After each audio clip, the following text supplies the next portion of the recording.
अब हम बात करते हैं अगली, क्या इस भाषा के संदर्भ में हमें पढ़ना है किसको? हिंदी भाषा को। इस भाषा के संदर्भ में किसे पढ़ना है? हिंदी भाषा को। भाषाएं बहुत हैं, भाषाएं बहुत हैं, संस्कृत भी है, अंग्रेजी भी है, उर्दू भी है, हिंदी भी है। इन सभी भाषाओं में हमें जिस भाषा को हमारे पाठ्यक्रम के अनुसार पढ़ना है, हाँ बिल्कुल मैं वहीं लेके चल रहा हूँ आपको, व्याकरण पढ़ना है हमें, भाषा भी नहीं, भाषा का व्याकरण पढ़ना है। लेकिन इससे पहले जो चीज़ बेस पता होनी चाहिए, एक भाषा के संदर्भ में जो आवश्यक जानकारियां होती हैं, वो चीज़ हमें जब तक समझ नहीं आएंगी तब तक हम कहीं नहीं बढ़ सकते। कुछ समझ में नहीं आएगा, केवल रटने वाली बातें हो जाएंगी। किसी भी बिंदु को, किसी भी विषय को पढ़ने से पहले हम उसका बेसिक जानते हैं, उसकी सामान्य भूमिका जानते हैं। और आज की क्लास में हमने बिंदु ही क्या लिया है? भाषा और व्याकरण, इसका सामान्य परिचय। अभी तक केवल हमने बात की है किसकी? भाषा किसे कहते हैं, कितने प्रकार की होती है, क्या इसका अर्थ होता है, क्या इसकी परिभाषाएं होती हैं, क्या इसके प्रकार हैं, कौन कौन से तरीके हैं इसके। इन सब बातों पर चर्चा करने के बाद अब इस भाषा को हमें हिंदी से जोड़ना है कि हिंदी को एक भाषा के संदर्भ में रख के देखा जाए तो हिंदी कैसे तो विकास में आती है, कैसे इसका विकास हुआ, आज तक हम हिंदी पढ़ते आ रहे हैं तो क्या क्या इसमें सुधार हुए हैं, कौन कौन सी चीजें आती हैं। ध्यान दो, हिंदी के संदर्भ में तो सबसे पहले बात करते हैं हिंदी के विकास की। सबसे पहले हम बात करते हैं किसकी? विकास की। और ये विकास किसका? हिंदी भाषा का। विकास किसका लेंगे हम? हिंदी भाषा का। हिंदी भाषा का विकास। हिंदी भाषा का विकास क्रम क्या रहा है, हिंदी भाषा कैसे बनी, कौन सी भाषा से बनी है, इस संदर्भ में अपन चर्चा करना चाहेंगे। तो ध्यान दें, हिंदी भाषा का जो विकास था, हिंदी भाषा का जो विकास हुआ है, कौन सी भाषा से हुआ है, वो चीज़ हमें ध्यान देनी है, वो चीज़ हमें ध्यान देनी है। तो हिंदी भाषा के विकास में देखने वाली बात है क्या? सबसे पहले कौन सी भाषा प्रचलन में थी? संस्कृत। बहुत सारे विद्यार्थी तो यही जवाब देने लग गए कि हिंदी भाषा का विकास कौन सी से हुआ है? संस्कृत से। हाँ बिल्कुल, आपका कहना सही है कि हिंदी भाषा का विकास संस्कृत से हुआ है, लेकिन क्या सीधे संस्कृत से हिंदी बन गई? कुछ एक का जवाब हाँ, कुछ एक का जवाब ना। क्यों? बिल्कुल हाँ, हिंदी भाषा का विकास सीधे संस्कृत से नहीं हुआ है। संस्कृत से लेकर हिंदी तक आते आते बहुत प्रकार के बदलाव हो चुके थे, या मैं कहूं कि संस्कृत से लेकर के जब हिंदी भाषा बनती है, संस्कृत से लेकर के जब हिंदी भाषा का निर्माण हुआ, तो इस बीच के समय के अंतराल में हम देखें, यहाँ पर बहुत सारी भाषाओं ने भी अपना अस्तित्व बनाया है। तो ये अलग अलग भाषाएं हैं। कौन कौन सी भाषाएं हैं, पहले हम इनको जानेंगे, उसके बाद हिंदी तक पहुंचेंगे। कि मेरा कहने का मतलब यह था कि संस्कृत से सीधे हिंदी भाषा का निर्माण नहीं हुआ है। संस्कृत से हिंदी भाषा बननी है, या मैं कहूँ जगत जननी भाषा संस्कृत है। सभी भाषाओं का निर्माण संस्कृत से होता है, लेकिन हिंदी भाषा का निर्माण भी संस्कृत से ही हुआ है। मूल रूप में तो संस्कृत ही है, लेकिन हिंदी से ठीक पहले की जो भाषा है वो संस्कृत नहीं है। हाँ, उस चीज पे अपने को गौर करना है, और उस चीज पे हम गौर करते हैं तो वो वाली चीज क्या है, वो चीज देखनी है हमें कि हिंदी का विकास कौन सी भाषा से हुआ या किस क्रम में हुआ। ध्यान दें एक बार। देखो, सबसे पहले प्राचीन समय में हम बात करें तो सबसे पहले प्राचीन समय में कौन सी भाषा प्रचलित थी? संस्कृत। जिसका समय भी अगर हमें पूछ लिया जाए तो इसका समय होता है 1500 ईस्वी पूर्व के लगभग। 1500 ईस्वी पूर्व का, हाँ बिल्कुल, 1500 ईस्वी पूर्व के आसपास का जो समय है वो कौन सी भाषा का रहा है? संस्कृत भाषा का रहा है। इस 1500 ईस्वी पूर्व से हम ये कह सकते हैं कि 500 ईस्वी पूर्व तक, 1500 ईस्वी पूर्व से 500 ईस्वी पूर्व तक का जो समय था वो कौन सी भाषा का रहा? संस्कृत का रहा। अब इस संस्कृत भाषा से देखो, प्रारंभ में इसके कितने रूप प्रचलित थे? 2। कौन कौन से 2 रूप प्रचलित थे? संस्कृत के प्रारंभ में जो 2 रूप प्रचलित थे उनकी बात करते हैं। सबसे पहला जो था वो था वैदिक संस्कृत। बहुत अच्छे से समझना है इस चीज को, बहुत अलग चीज है ये। एक प्रकार से हम ये कह सकते हैं कि हिंदी का विकास क्रम पढ़ रहे हैं, या अपन बात कर रहे हैं हिंदी की ऐतिहासिक पृष्ठभूमि कि हिंदी का विकास किस तरीके से हुआ, हिंदी से पहले कौन कौन सी भाषाएं बन चुकी थी, या कौन कौन सी भाषाओं के बन जाने के बाद में हिंदी भाषा का विकास होता है। तो उस संदर्भ में हम बात कर रहे हैं। तो सबसे पहले संस्कृत भाषा, और संस्कृत का पहला कौन सा रूप आया? वैदिक। और एक संस्कृत का कौन सा रूप था? लौकिक। संस्कृत के प्रारंभ में कितने रूप हैं? 2। एक तो कौन सा रूप है? वैदिक, और दूसरा कौन सा रूप है? लौकिक। वैदिक जो संस्कृत थी उसमें क्या लिखे गए? वेद, उपनिषद। वेद और उपनिषद जिसमें लिखे गए वो कौन सी भाषा थी? वैदिक संस्कृत थी। यानी कि जो वेदों की भाषा थी वो कौन सी भाषा थी? वैदिक संस्कृत थी। और जो लौकिक संस्कृत थी वो थी लोगों की भाषा। किनकी भाषा? लोगों की भाषा, या आम बोलचाल की भाषा। लोगों की भाषा जो थी उसको क्या कहा गया? लौकिक संस्कृत। इसके ग्रंथों की बात करें तो इसमें लिखा गया रामायण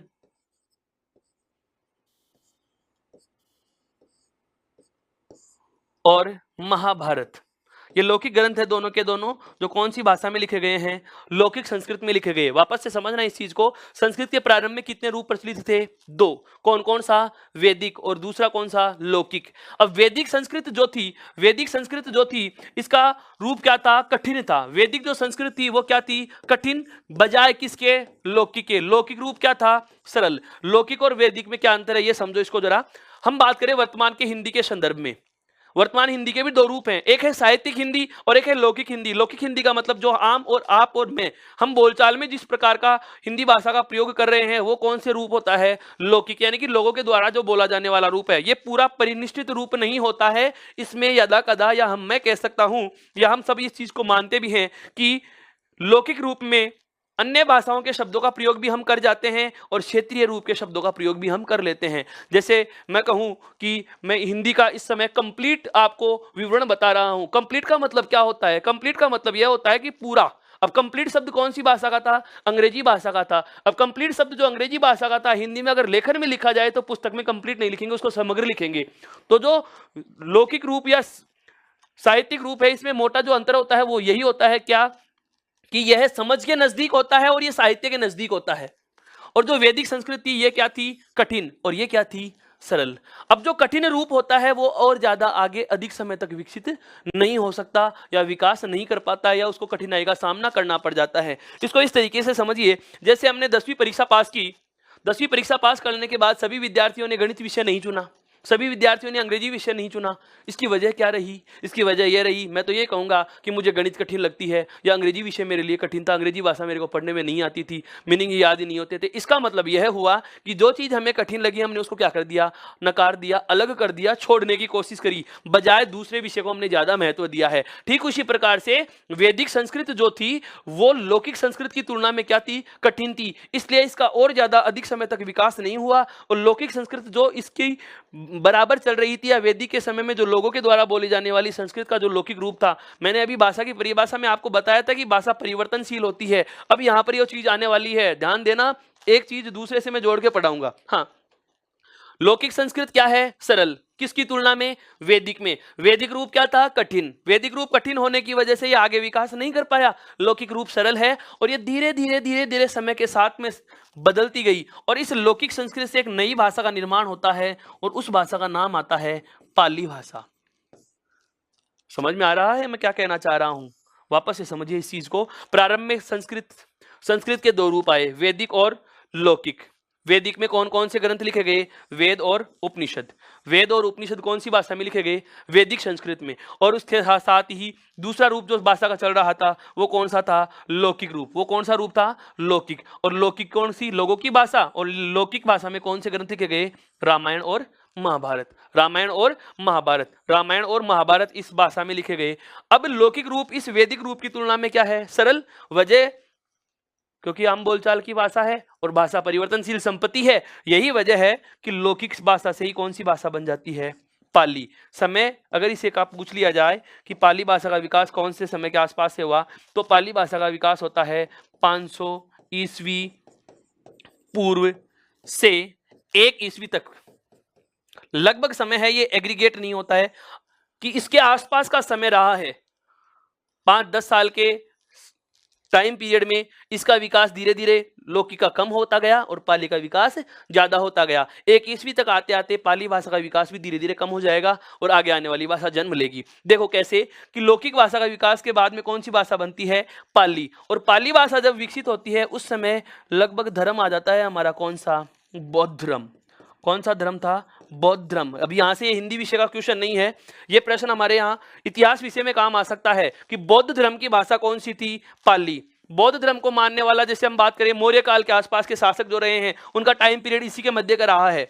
तो बौद्ध धर्म की भाषा या मौर्य काल में जो ज्यादातर प्रयुक्त होने वाली भाषा कौन सी रही? पाली। और बौद्ध धर्म के जो धार्मिक ग्रंथ है जिनको त्रिपिटक कहा जाता है, बौद्ध धर्म के जो धार्मिक ग्रंथ है जिन्हें त्रिपिटक कहा जाता है, त्रिपिटक।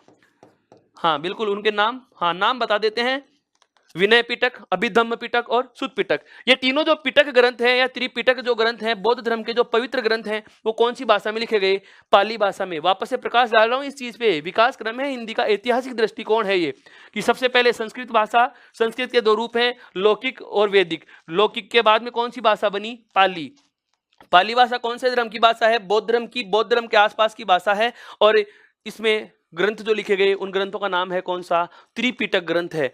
अब उसके बाद में पाली भाषा के बाद में जिस भाषा का निर्माण हुआ, पाली भाषा के बाद में जिस भाषा का विकास होता है, वो वाली भाषा जो होती है उसका नाम था प्राकृत भाषा। पाली भाषा के बाद में जिस भाषा का विकास होता है वो कौन सी आती है? प्राकृत। पाली भाषा के बाद में जो प्रकाश में आने वाली भाषा है उसका नाम क्या है? प्राकृत। इसका समय होता है 1 से लेकर के 500 ईस्वी तक। 1 से लेकर के 500 ईस्वी तक कौन सी भाषा आई? प्राकृत भाषा। प्राकृत भाषा जिस प्रकार से पाली भाषा बौद्ध धर्म की थी, प्राकृत भाषा है जैन धर्म की भाषा। प्राकृत भाषा जो है वो कौन से धर्म की भाषा है? जैन धर्म की भाषा है। समय हमें पूछा जाए तो इसका समय होगा 1 से लेकर के 500 ईस्वी तक। प्राकृत भाषा जैन धर्म की भाषा है और जैन धर्म के जो पवित्र ग्रंथ जिन्हें आगम कहा जाता है, ये सारे के सारे कौन सी भाषा में लिखे गए हैं? प्राकृत भाषा में लिखे गए हैं। तो प्राकृत भाषा का निर्माण हुआ लौकिक, लौकिक से पाली, पाली से कौन सी भाषा का निर्माण हुआ? प्राकृत भाषा का। अब इसके बाद थोड़ा सा और आगे चले, इसके बाद थोड़ा सा और आगे चले तो हमने कौन सी भाषा का निर्माण कर लिया अब तक? प्राकृत भाषा का। कौन सी भाषा का निर्माण कर लिया? प्राकृत भाषा का। समय यदि हमसे पूछा जाए तो प्राकृत भाषा का विकास का समय क्या रहा? 1 से लेकर के 500 ईस्वी तक। 1 से लेकर के 500 ईस्वी तक कौन सी भाषा रही है? प्राकृत भाषा। फिर धीरे धीरे क्या होता है? भाषा के शब्दों का रूप बिगड़ना आरंभ होता है। प्राकृत भाषा के शब्दों के स्वरूप में परिवर्तन आने आरंभ हुए। जिस प्रकार से वर्तमान में हम देखते हैं, एक व्यक्ति का नाम है जैसे रामेश्वर, बहुत अच्छे उदाहरण से इसको समझना है कि शब्दों का रूप कैसे बिगड़ता है। एक व्यक्ति का नाम है जैसे रामेश्वर। अब रामेश्वर को हम कहते कहते कहते कहते क्या करने लगे? रामेश्वर को कहते कहते हमने क्या कहना आरंभ कर दिया? रामेश्वर की जगह हमने क्या कहा उसको? रामेसर। रामेश्वर, रामेश्वर को हमने क्या बना दिया? रामेश्वर। यहां पर तालव्य और दंत्य वर्ण, वे, इन दो वर्णों के स्थान पर मैंने केवल एक दंत्य वाला से ले लिया। डेढ़ वर्ण के स्थान पर केवल एक ही वर्ण, और वो भी वर्ण बदल दिया, वर्ण का स्थान भी बदल दिया। यहां पर तालव्य सकार था और यहां पर मैंने इसकी जगह दंत्य वाला सकार लिख दिया। कहने का मतलब यह है कि रामेश्वर के स्थान पर हमने क्या लिखा? रामेश्वर। ये इस शब्द का क्या कौन सा रूप है? बिगड़ा हुआ रूप है। ये शब्द का कौन सा रूप है? बिगड़ा हुआ रूप। और शब्द का जो बिगड़ा हुआ रूप है, जिस प्रकार से धरातल के बिगड़े हुए रूप में कह सकते हैं कि धरातल का यदि रूप उबड़ खाबड़ हो जाता है भूकंप से या ज्वालामुखी से, तो हम उसको कहते हैं कि धरातल में क्या पड़ गए? भ्रंश पड़ गए। धरातल में क्या पड़ गए? वलन पड़ गए। तो ठीक उसी प्रकार से भाषा के शब्दों का जब रूप बिगड़ जाता है तो वो भी भ्रंश बन जाता है। और जो नई भाषा बनती है प्राकृत भाषा से, उसको नाम दिया गया कौन सा? अपभ्रंश। कौन सा नाम दिया गया? अपभ्रंश। वापस से बता देता हूं इस सारी चीज को। हाँ बिल्कुल बिल्कुल, वापस से बता देता हूं क्या कि सबसे पहले कौन सी भाषा बनी? सबसे पहले जो भाषा बनी थी वो कौन सी थी? हमारी संस्कृत। संस्कृत के दो रूप आए, वैदिक और लौकिक। संस्कृत के दो रूप आते हैं, वैदिक और लौकिक।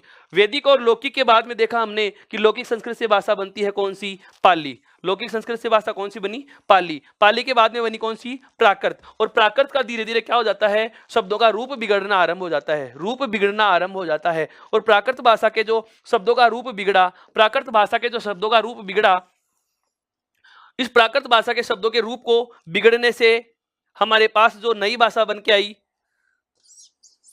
उस भाषा का नाम हमारे को पता चलता है क्या? या हमें जो पता चला वो क्या चला? अपभ्रंश। या मैं कहूं कि प्राकृत भाषा के शब्दों का रूप बिगड़ जाने के बाद जो नई भाषा बनती है उसे कहा गया अपभ्रंश। ये बहुत ही ज्यादा महत्वपूर्ण है, नाम याद रखना इसका मित्रों। कौन सी भाषा बनी? अपभ्रंश भाषा। और समय होता है इसका 500 ईस्वी से 1000 ईस्वी तक। 500 ईस्वी से 1000 ईस्वी तक। इस अपभ्रंश भाषा का एक प्रकार है कौन सा? सौरसेनी। इस अपभ्रंश भाषा का एक प्रकार है कौन सा?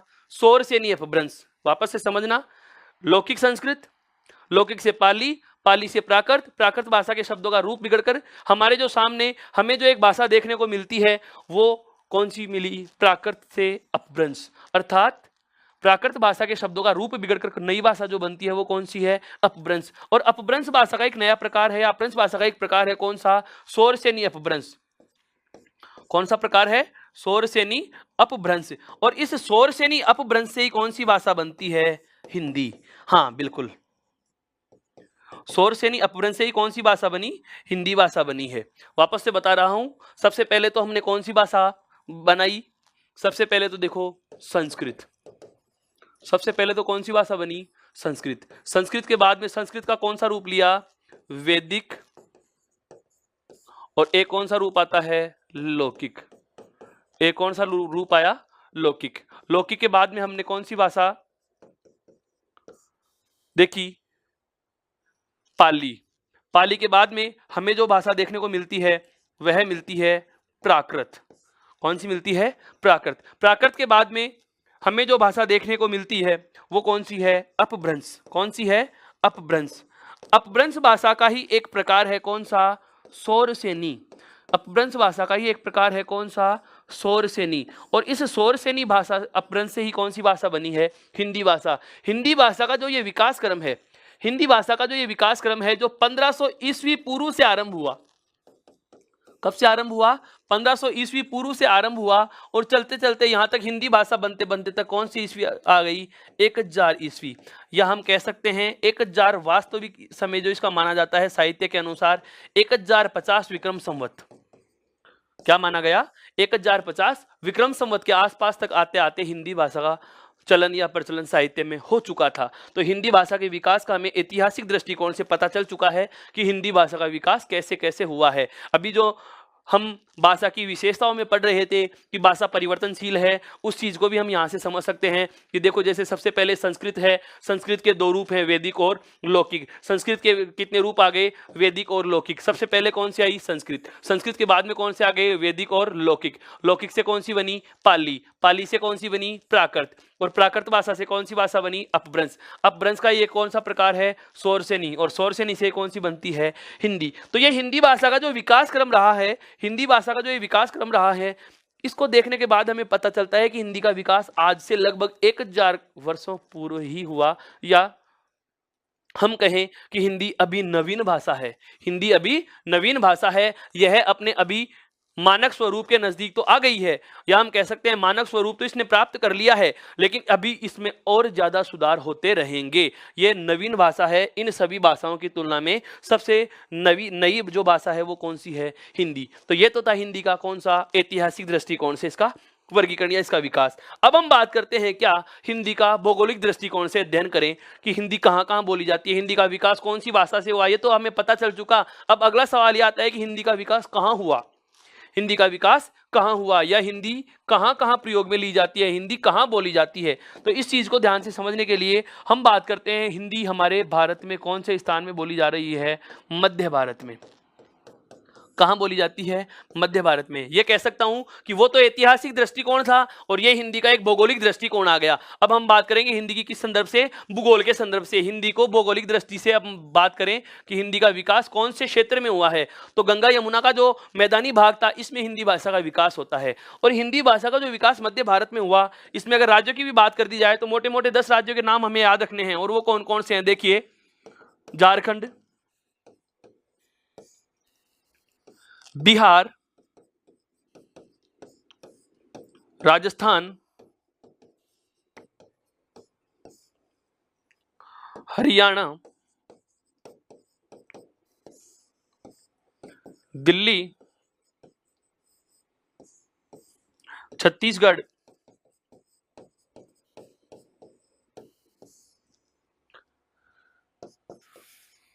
हिमाचल प्रदेश,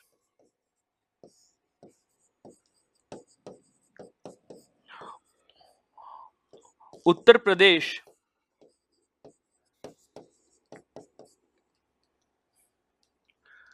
मध्य प्रदेश,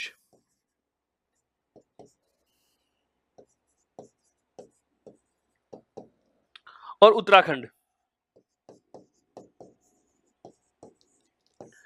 और इनके साथ साथ ही एक केंद्र शासित प्रदेश और है जिसका नाम है अंडमान निकोबार द्वीप समूह है।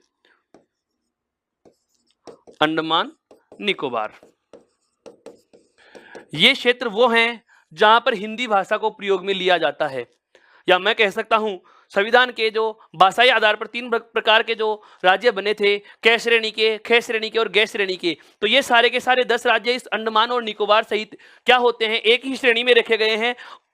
इसमें कौन सी भाषा का प्रयोग होता है? बहुतायत से हिंदी भाषा का। यह मैं कह सकता हूं कि इन सभी राज्यों में अंडमान निकोबार के साथ हिंदी भाषा भाषी जनता का निवास ज्यादा है। यह नहीं है कि यहाँ अंग्रेजी का या अन्य किसी भाषा का प्रयोग नहीं होता, प्रयोग होता है, लेकिन तुलनात्मक दृष्टि से देखा जाए तो हिंदी का सर्वाधिक प्रयोग या हिंदी भाषा को सर्वाधिक महत्व देने वाले क्षेत्र की बात करें तो झारखंड है, बिहार है, राजस्थान है, हरियाणा है, दिल्ली है, छत्तीसगढ़ है, हिमाचल प्रदेश है, उत्तर प्रदेश है, मध्य प्रदेश है, उत्तराखंड है और अंडमान निकोबार द्वीप समूह है। भौगोलिक दृष्टिकोण की बात कर रहे थे हम, तो ये मध्य भारत के जो ये राज्य हैं अंडमान निकोबार के साथ साथ इन सभी स्थानों में हिंदी भाषा का प्रयोग ज्यादा होता है। हिंदी भाषा के भाषाभाषी निवासी यहां पर ज्यादा निवास कर रहे होते हैं।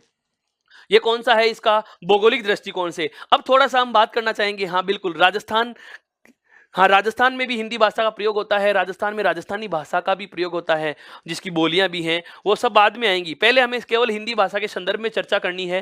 तो हिंदी भाषा का क्षेत्र हमें पता चल चुका कि मध्य भारत में हिंदी का प्रयोग हो रहा है। इसके बाद में थोड़ा सा इसका राजनीतिक व्यू भी हम जानना चाहें कि हिंदी भाषा का संविधान में क्या उल्लेख है, संविधान में हिंदी भाषा की चर्चा कहाँ की गई है। तो देखो, सबसे पहले बात करें अपन संविधान की अनुसूची की, और संविधान की भाषा संबंधी प्रावधान वाली अनुसूची कौन सी है?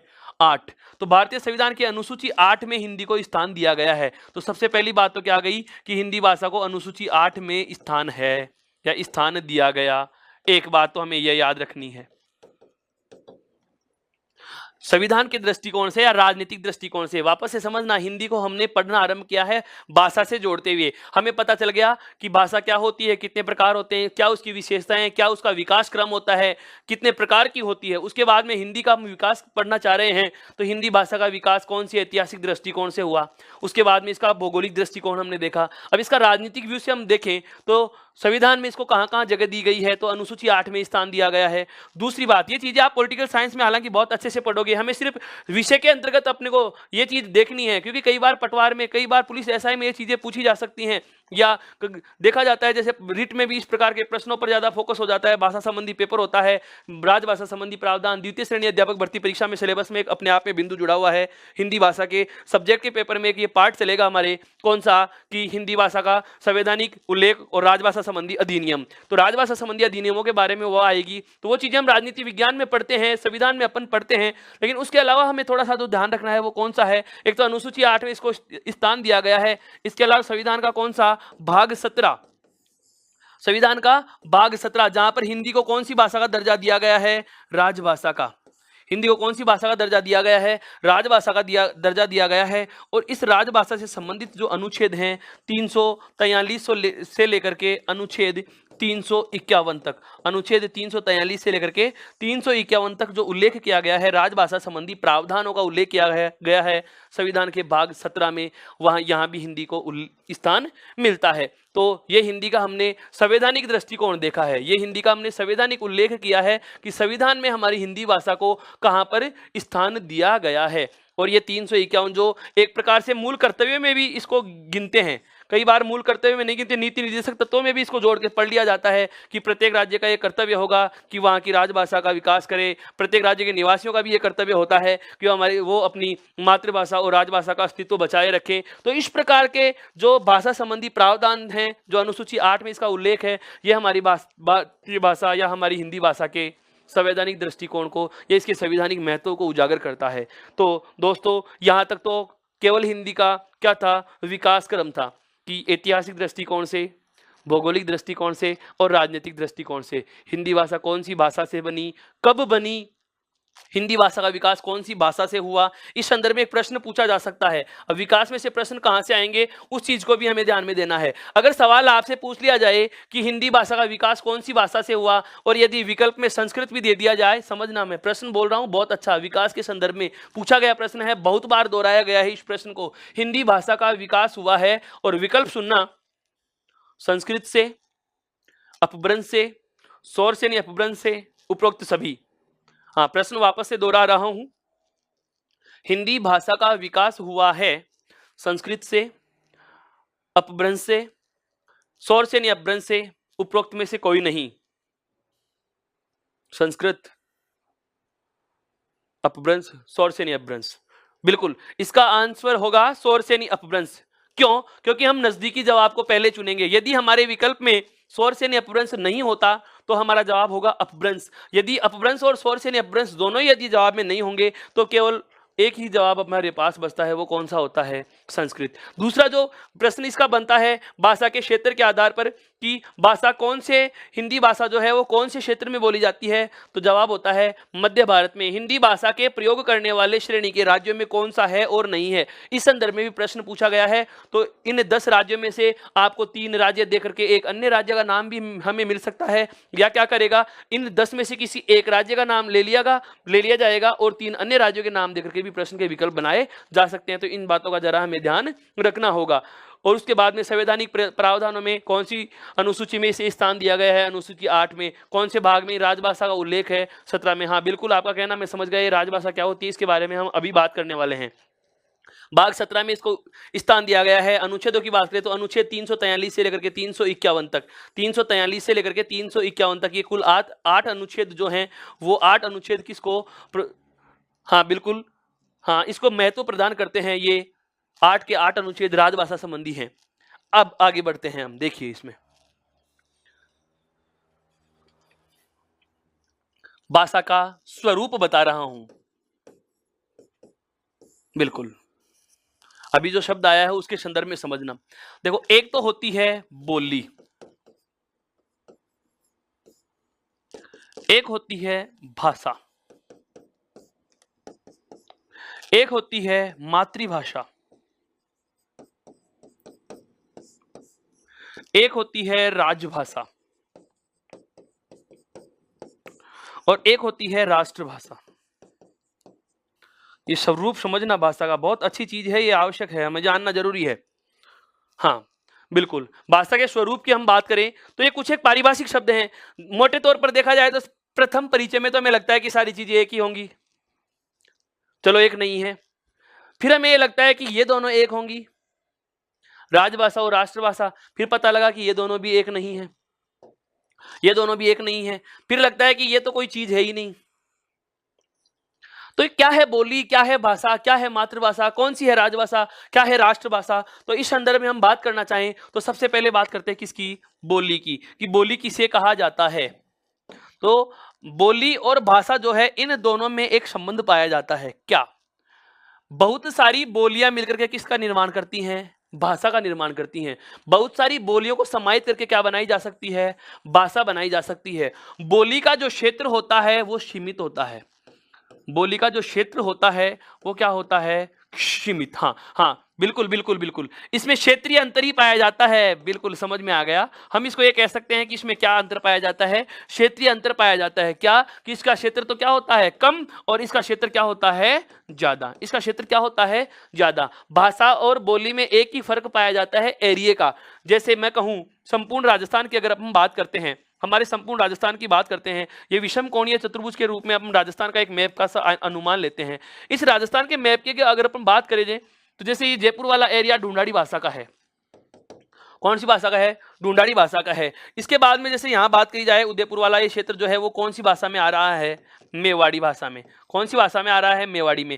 अलवर, भरतपुर, धौलपुर, करौली वाला ये वाला जो क्षेत्र है वो कौन सी भाषा का है? मेवाती भाषा का है। कौन सी भाषा का है? मेवाती भाषा का है। लेकिन क्या मेवाती और ये वाला जो कोटा, बूंदी, बाराजहां, लवाड़ वाला क्षेत्र है ये कौन सी भाषा का है? हाड़ौती भाषा का है। अब इन सभी संदर्भों को अगर हम देखते हैं तो यहां पर भी तो भाषा बोली ही जाती है, कुछ ना कुछ यहां पर भी बोली ही जाती है, यहां भी बोली जाती है। इसका मतलब क्या हुआ कि जब कोई सीमित क्षेत्र में कोई भाषा प्रयुक्त की जाती है, समझना बहुत अच्छे से, क्षेत्र क्या हो? कम हो। जब किसी भी भाषा का क्या हो? क्षेत्र कम होने पर, क्षेत्र कम होने पर भाषा का स्वरूप किस नाम से जाना जाएगा?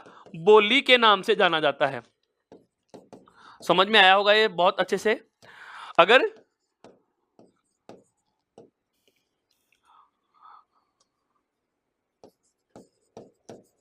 किसी भी भाषा का क्षेत्र क्या कर दिया जाए?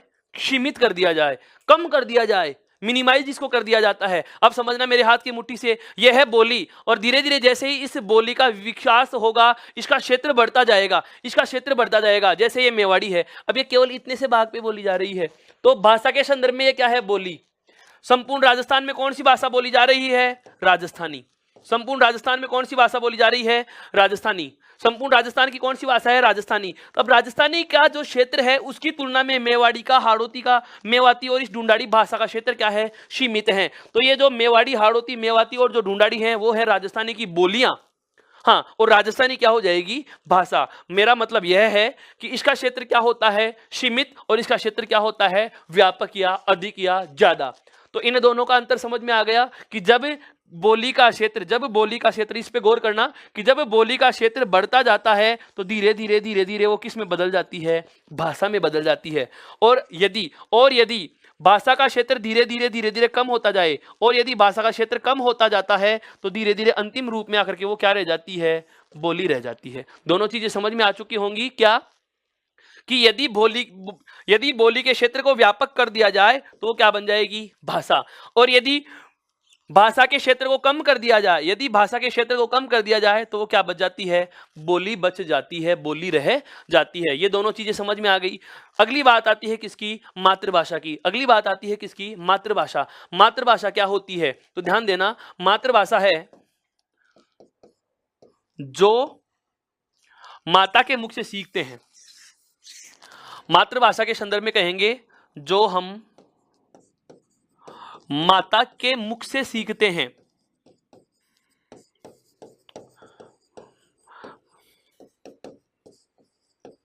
वह भाषा जो हमें माँ के मुख से सीखने को मिलती है, या जो परिवार के सदस्यों के, या जो समाज में रहकर के सीखी जा सकती है, जो समाज या परिवार से हमें सीखने को मिलती है, वो कौन सी भाषा होती है? मातृभाषा होती है। इस मातृभाषा को भी पारिभाषिक बनाने और इसको महत्व देने की एक वजह है, और वो वजह क्या है? ध्यान देना, मातृभाषा विचार अभिव्यक्ति का मजबूत माध्यम होती है। मातृभाषा जो होती है इसके लिए एक बहुत अच्छी विशेषता होती है। वो क्या होती है? विचारों की अभिव्यक्ति का मजबूत माध्यम। विचारों की अभिव्यक्ति का मजबूत माध्यम। मजबूत का माध्यम का संदर्भ कैसे है? कि एक व्यक्ति को यह कहा जाए कि आपको अपने बारे में जो भी कुछ बताना है, या आपने जो यहां पर महसूस कर रहे हो, उन सब चीजों को बहुत अच्छे तरीके से व्यक्त करना है। सामने वाले को कैसे भी समझाओ, लेकिन आप इसको संतुष्ट करोगे। अगर आप भाषा का चुनाव करोगे तो प्रत्येक व्यक्ति कौन सी भाषा का चुनाव करता है? मातृभाषा का। क्यों? क्योंकि यह वह भाषा होती है जिस पर हमारा सबसे ज्यादा नियंत्रण होता है। जरूरी नहीं है कि ढूंढाड़ी हो, क्षेत्रीय हो, मारवाड़ी हो, जोधपुरी हो, यह आवश्यक नहीं है। यहां पर भाषा के, मातृभाषा का संदर्भ यह है कि जिस भाषा को हम समाज में रह करके या हम ज्यादा व्यवहार में प्रयोग में लेने से इतना अधिक सीख जाते हैं कि उस पर हमारा बहुत अच्छा नियंत्रण हो जाता है अन्य भाषाओं की तुलना में, तो वो भाषा हमारी नजर में क्या बन जाती है? मातृभाषा। और ये मातृभाषा कोई निश्चित नहीं होती, अंग्रेजी भी हो सकती है, हिंदी भी हो सकती है। जैसे दक्षिण के राज्यों में चले जाएं तो दक्षिण के राज्यों में अपने को देखने को हमें जो मिलेगा वो कौन सी भाषा मिलेगी? अंग्रेजी। हम बात करते हैं जैसे राजस्थान की, जैसे राजस्थान के आसपास के भूभाग में राजस्थानी के बाद में आ जाता है तो झारखंड है, अभी मैंने बताया हरियाणा है, छत्तीसगढ़ है, उत्तराखंड है, हिमाचल, मध्य प्रदेश, उत्तर प्रदेश, इन सभी राज्यों में बात की जाए तो यहाँ पर हिंदी भाषा भाषी या हिंदी भाषा का ज़्यादा बाहुल्य है। तो अधिकतर भाषा के रूप में कौन सी भाषा को महत्व दे रहे हैं? हिंदी को। लेकिन जैसे आपकी या हमारी जो क्षेत्रीय भाषाएं होती हैं, जैसे जोधपुरी या मारवाड़ी जिसको हम कह सकते हैं, ढूंढाड़ी भाषा होती है, ये मातृभाषा होती है। मातृभाषा वह है जो हमने माता के मुख से या परिवार से सीख रहे हैं और जिस पर हमारा सबसे ज़्यादा नियंत्रण होता है, और विचार अभिव्यक्ति का जो मजबूत माध्यम होती है, उसी मजबूत माध्यम की भाषा को क्या कहा जाता है? मातृभाषा कहा जाता है। उसी मजबूत भाषा के माध्यम को क्या कहा जाता है? मातृभाषा कहा जाता है। विचारों की अभिव्यक्ति का मजबूत माध्यम, सबसे ज्यादा मजबूत माध्यम कौन सी भाषा होती है? मातृभाषा। इसके लिए भारतेंदु हरिश्चंद्र ने एक बार कहा भी था, यदि आपने कहीं पढ़ा हो या सुना हो, कि निज भाषा उन्नति अहे सब उन्नति को मूल, बिन निज भाषा ज्ञान के मिटत नहीं है को सूल। हाँ बिल्कुल, एक बार वापस से बोल दूं, सुनना, निज भाषा उन्नति अहे सब उन्नति को मूल, कि निज की भाषा से ही उन्नति हो सकती है, यह सभी भाषाओं का मूल है। बिन निज भाषा ज्ञान के, यदि हमें अपनी भाषा का या निज की भाषा का, ये मातृभाषा के संदर्भ में कहा जा रहा है, यदि हमें निज भाषा का या मातृभाषा का ज्ञान नहीं है तो हम हमारे हृदय की पीड़ा को, मिटत न हिय को सूल, हमारे हृदय की पीड़ा को अभिव्यक्त नहीं कर सकते। अर्थात हृदय के भावों को मजबूत तरीके से व्यक्त करने का माध्यम भाषा होती है, वो कौन सी होती है? मातृभाषा होती है। उसके बाद में बात की जाती है अगले वाले बिंदु की, हम बात करें कि राजभाषा क्या होती है। तो देखो ये राजभाषा क्या है।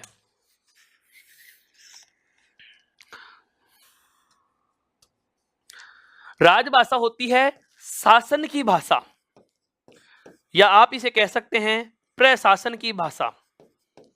शासन या प्रशासन, शासन या प्रशासन से मेरा संदर्भ यहां है कि एक राज्य की शासन व्यवस्था, एक राज्य के व्यवस्थापिका, कार्यपालिका या एक राज्य का जो शासक तंत्र जिस भाषा में शासन की प्रक्रियाओं को या शासन की जो कार्यवाही जिस भाषा में की जा रही है वो कौन सी भाषा होती है? राजभाषा। हाँ, एक राज्य के द्वारा जिस भाषा में शासकीय कार्यों का या राजकीय कार्यों का निर्वहन किया जाता है, तो जिस भाषा में किया जाता है उस भाषा को क्या कहा जाता है? राजभाषा। हमारे भारतीय संविधान में हिंदी को राजभाषा का दर्जा दिया गया है। संविधान के अनुच्छेद 343 में कहा गया है कि भारतीय संविधान की राजभाषा हिंदी होगी और आज संविधान लागू होने के अगले 15 वर्ष तक इसके सहयोगी राजभाषा के रूप में अंग्रेजी को स्थान दिया जाएगा, जबकि अंकों का अंतर्राष्ट्रीय रूप ही मान्य होगा। अगर आवश्यक रहे तो भारतीय रूप भी लिखा जा सकता है, जिसको हिंदी की गणित कहा जाता है। हिंदी की गिनती जिसमें 1 ऐसे लिखते हैं, 2 ऐसे लिखते हैं, 3 ऐसे लिखते हैं, 4, ये वाला जो है ये भारतीय रूप है। इसके स्थान पर अंतर्राष्ट्रीय रूप को माना गया। ये जो अपन अंक लेते हैं वो सब संविधान में पढ़ेंगे, राजनीति विज्ञान में आपको पढ़ने को मिलेगा, अनुच्छेदों की बात है। फिलहाल हमें इतना ध्यान रखना है कि राजभाषा क्या होती है? शासन की भाषा या किसी भी राज्य के प्रशासन की जो भाषा होती है। प्रशासन का मतलब ये नहीं कि राज परिवार में या राजप्रासाद में राजा, उसके मंत्री जिस भाषा का प्रयोग कर रहे हैं हम उसे ही राजभाषा कहेंगे। राजभाषा का मेरा मतलब यह है कि शासन चलाने के लिए या शासन में जो कानून बनते हैं, व्यवस्थापिका के लिए द्वारा जो व्यवस्थाएं बनाई जा रही हैं, जिन व्यवस्थाओं का निर्माण किया जा रहा है, या कार्यपालिका के द्वारा जिन व्यवस्थाओं को व्यवहार में लागू करने के लिए जो आदेश जारी किए जा रहे हैं, न्यायालय के द्वारा उन व्यवस्थाओं का जो ऑब्जर्वेशन किया जा रहा है, या संविधान की जो व्याख्याएं प्रस्तुत की जा रही हैं, शासन के द्वारा या शासक वर्ग के द्वारा संपूर्ण राज्य पर नियंत्रण करने के लिए जिस भाषा को प्रयोग में लिया जाता है, जिस माध्यम भाषा का सहारा लिया जाता है, वो माध्यम भाषा कौन सी होती है? राजभाषा। अंतिम आती है कौन सी?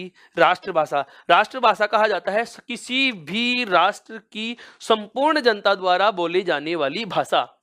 किसी भी राष्ट्र की संपूर्ण जनता द्वारा बोली जाने वाली भाषा को क्या कहा जाता है? राष्ट्रभाषा। और हमारे भारत में भारतीय संविधान की अनुसूची 8 में कितनी भाषाओं को महत्व दिया गया है, स्थान दिया गया है?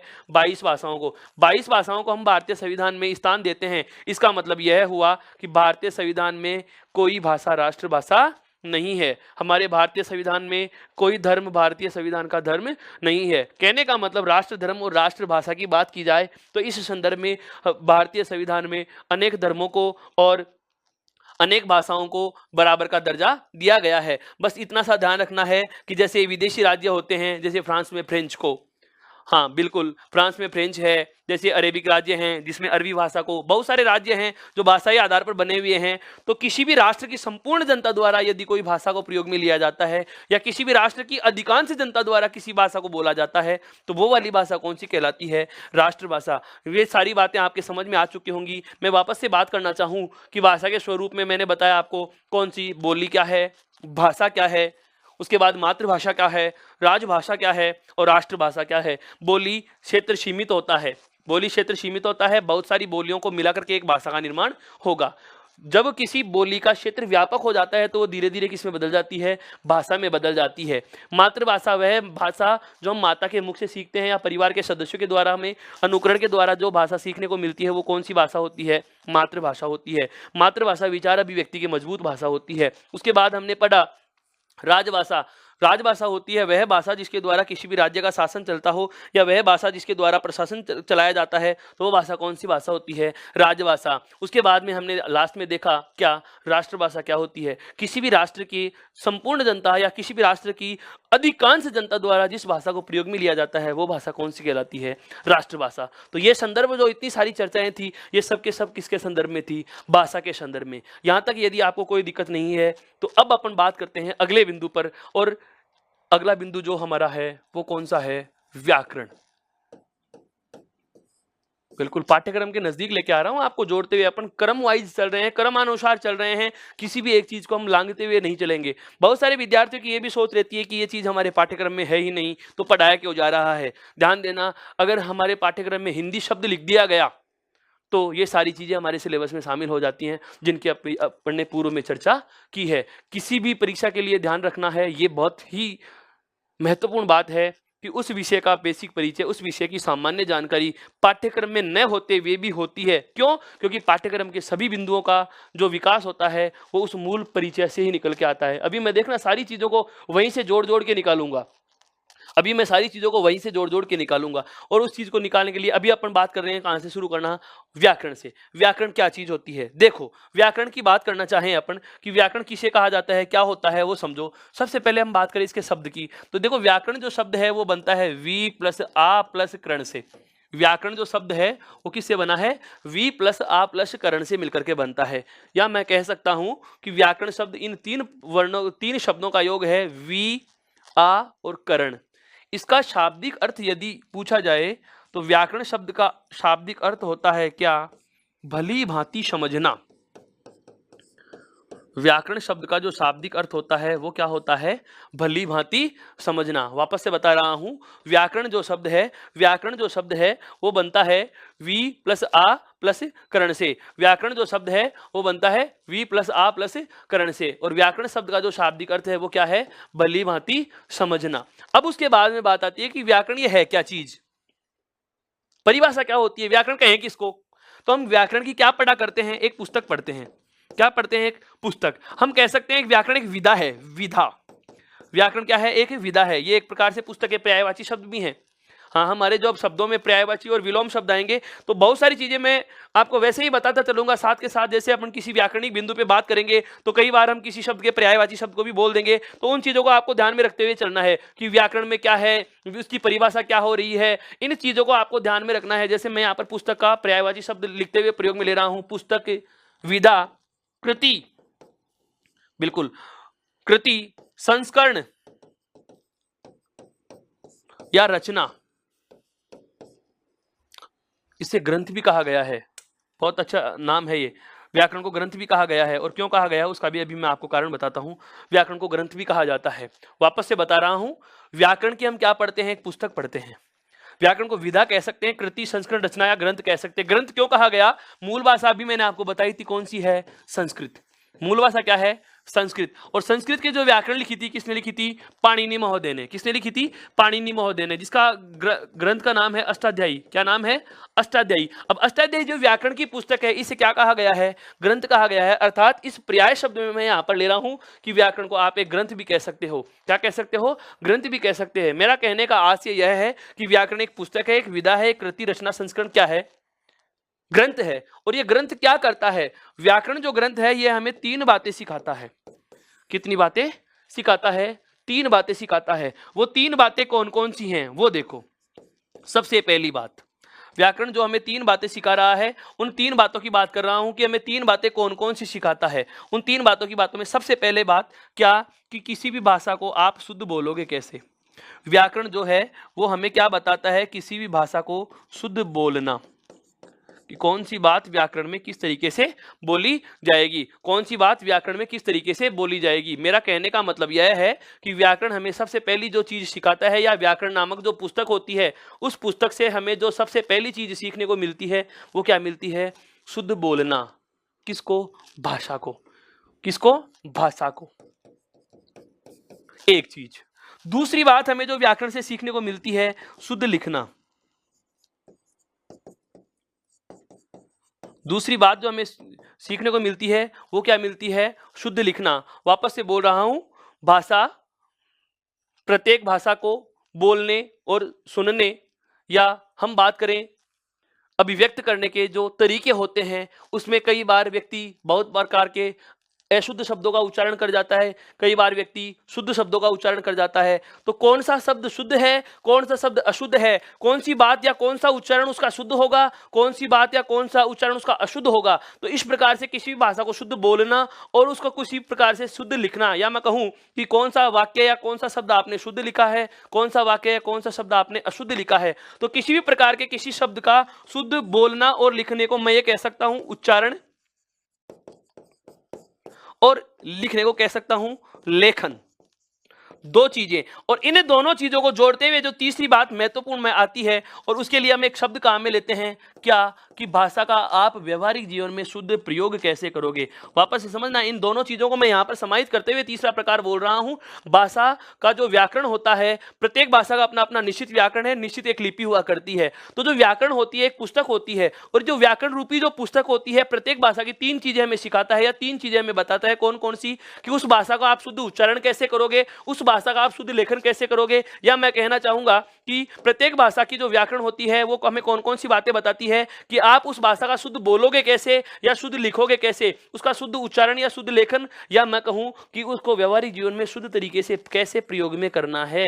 इन तीनों बातों की जानकारी देने वाली पुस्तक या रचना या किताब या ग्रंथ का नाम ही क्या है? व्याकरण है। तो हम यहाँ से परिभाषा बोल सकते हैं क्या कि व्याकरण किसे कहा जाएगा? तो व्याकरण एक ऐसा ग्रंथ है या व्याकरण एक ऐसी पुस्तक है जो हमें किसी भी भाषा के शुद्ध उच्चारण का, शुद्ध लेखन का या व्यवहारिक जीवन में शुद्ध प्रयोग का ज्ञान प्रदान करता है, या ऐसी रचना या ऐसा ग्रंथ जो किसी भाषा के शुद्ध लेखन और उच्चारण और उसके प्रयोग का ज्ञान प्रदान करता है, ऐसी पुस्तक को क्या कहा जाएगा? व्याकरण कहा जाएगा। हाँ, शायद आप ये बात समझ चुके होंगे। एक बार वापस से दोहरान कर देता हूं कि व्याकरण जो शब्द है वो वी प्लस आ प्लस करण से बना है। व्याकरण जो शब्द है वी आ और करण से मिलकर बना है, जिसका शाब्दिक अर्थ होता है, ये तो इसका शाब्दिक विवेचन है कि ये बना कैसे, वी आ और करण से, वी आ और करण से मिलकर बना है, और इसका शाब्दिक अर्थ होता है भली भांति समझना। इसका शाब्दिक अर्थ क्या होता है? भली भांति समझना। उसके बाद में बात आती है, वो क्या आ जाती है कि व्याकरण क्या होती है? एक पुस्तक होती है जो हमें कितनी बातें सिखाती है? तीन। कौन कौन सी? एक तो किसी भी भाषा को शुद्ध बोलोगे कैसे, एक किसी भी भाषा को शुद्ध लिखोगे कैसे, और एक किसी भी भाषा का प्रयोग शुद्ध तरीके से कैसे किया जाएगा, या मैं कहूं कि किसी भी भाषा का शुद्ध उच्चारण, उसका शुद्ध लेखन और उसके शुद्ध प्रयोग का ज्ञान प्रदान करने वाली पुस्तक का नाम ही क्या होगा? व्याकरण होगा। अब बात आती है आगे, देखो क्या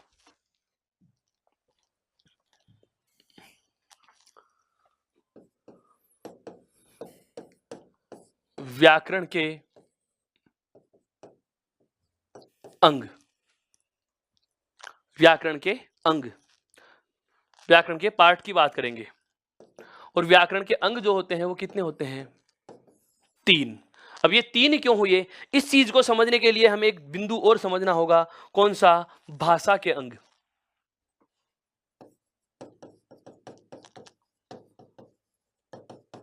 भाषा जिसे हमने एक साधन का नाम दिया, एक माध्यम का नाम दिया। अभी हमें पता था कि जो भाषा होती है एक साधन होती है। साधन क्या? एक व्यक्ति के द्वारा या एक व्यक्तियों के समूह के द्वारा दूसरे व्यक्ति या दूसरे व्यक्तियों के समूह तक विचारों के आदान प्रदान का, जो लेन देन का, विचारों के विनिमय का जो साधन होता है, उसी साधन या विचार विनिमय के माध्यम का अपन ने नाम क्या दिया है? भाषा दिया है। तो एक साधन जो है, कोई ना कोई पार्ट्स तो होते हैं, जैसे गाड़ी है, गाड़ी के भी पार्ट्स हैं, जैसे टायर है, उसका इंजन है, उसका स्टीयरिंग है, बैठने की सीट है। इसी प्रकार से भाषा रूपी साधन के भी कुछ एक अंग होते हैं। और भाषा जो साधन है, भाषा के जो अंग हैं वो तीन हैं। कौन कौन से? एक तो है वर्ण, एक है शब्द, और एक क्या है? वाक्य। भाषा के जो साधन होते हैं वो कितने हैं? तीन। कौन कौन से? वर्ण, शब्द और वाक्य। व्याकरण का काम क्या होता है? किसी भी भाषा को शुद्धता प्रदान करना। ये संबंध है इसमें, और कोई अलग से चीज नहीं आएगी। भाषा और व्याकरण दोनों चीजें एक ही। भाषा और व्याकरण के जो अंग होते हैं वो यही हैं, समान ही हैं। चाहे आप इन्हें भाषा के अंग कह सकते हो, आप चाहे तो इन्हें व्याकरण के अंग कह सकते हो। इन दोनों चीजों को एक समान क्यों कहा, ये वजह समझनी है क्या कि व्याकरण के अंग भी मैंने कितने माने? तीन। और भाषा के अंग भी कितने हैं? तीन। ये तीनों अलग अलग नहीं है। भाषा और व्याकरण, इन दोनों के अंगों का नाम यही है, वर्ण, शब्द और वाक्य। अब सवाल हमारे जहन में यह आ रहा है कि सर, व्याकरण होती है अलग, भाषा है अलग, तो इन दोनों के अंग समान क्यों हो गए? भाषा तो एक साधन है, भाषा तो एक माध्यम का नाम है, जबकि व्याकरण जो होता है इस भाषा को शुद्धता प्रदान करने वाली पुस्तक का नाम है। ऐसे समझिए कि भाषा रूपी हमें भवन बनाना है। भाषा रूपी हमें क्या बनाना है, भवन बनाना है। अब किसी भी भवन का यदि निर्माण करना हो, किसी भी भवन का यदि हमें निर्माण करना हो, तो हमारे लिए जो आवश्यक शर्तें होती हैं, हमारे लिए जो आवश्यक चीजें होती हैं, हमारे लिए जो आवश्यक चीजें होती हैं, उसमें हम देखते हैं दो महत्वपूर्ण। क्या क्या? एक तो उसके लिए हमें अभियंता की आवश्यकता पड़ती है। अभियंता की आवश्यकता क्यों पड़ती है, इंजीनियर की आवश्यकता क्यों पड़ती है? कि हमें मकान जो बनाना है उसका एक तो नक्शा बनवाना हो, जिसको हम कह सकते हैं नक्शानविश। ठीक है। और एक हमें ठेकेदार की आवश्यकता पड़ रही है। ठेकेदार की आवश्यकता क्यों पड़ी? ठेकेदार की आवश्यकता इसलिए पड़ रही है कि जो इंजीनियर या अभियंता ने जो नक्शा बना करके दिया है, उसको मूर्त रूप में खड़ा कौन करेगा, उसको मूर्त रूप में खड़ा कौन करेगा। इसको आप इस संदर्भ से भी समझ सकते हो कि इस भाषा रूपी मकान को बनाने के लिए भी इसी प्रकार के दो अभियंता और ठेकेदार हुआ करते हैं। अभियंता और ठेकेदार को मैं ये कह सकता हूं कि कौन सी भाषा में कौन सी चीज किस तरीके से लिखी जाती है, ये चीज निर्धारित कौन करता है? लिपि। ये चीज कौन करता है? निर्धारित लिपि निर्धारित करती है। ये दो तीन तथ्य हैं, आपको अलग से बता दूंगा मैं अभी क्या क्या, कि एक तो इसकी लिपि क्या होती है, कौन से परिवार की भाषा होती है, ये वाली चीजें अभी थोड़ी रही हैं, अभी उनके बारे में बात करेंगे। उससे पहले समझना है हमें कि भाषा रूपी भवन को बनाने के लिए जो नक्शा बनाने का काम है, कहने का मतलब हिंदी भाषा में या किसी भी भाषा में कौन सा वर्ण, कौन सा शब्द, कौन सा वाक्य किस तरीके से लिखा जाएगा, इस चीज का निर्धारण करने वाली जो शर्तें जो निर्धारित जिसने करी है वो कौन होती है? लिपि। और उन लिपि चिन्हों पर या जो निर्धारित रूप होता है, उस निर्धारित रूप में लिखा गया वर्ण वास्तव में सही है या नहीं है, इसकी जांच करने वाला जो ठेकेदार है उसका नाम क्या है? व्याकरण है। वापस में समझना बहुत अच्छे तरीके से इसको। जैसे मान लीजिएगा हिंदी भाषा में क वर्ण ऐसे ही लिखा जाएगा, हिंदी व्याकरण में या हिंदी भाषा में क वर्ण को ऐसे लिखा जाएगा, हिंदी भाषा में क वर्ण को ऐसे लिखा जाएगा, यह किसने कहा? क्यों? मेरे को तो ऐसा लग रहा है कि क को ऐसे लिखा जाना चाहिए, मुझे अच्छा यह लगता है। अब आप ये कहोगे कि सर ये तो गलत है। क्यों गलत है?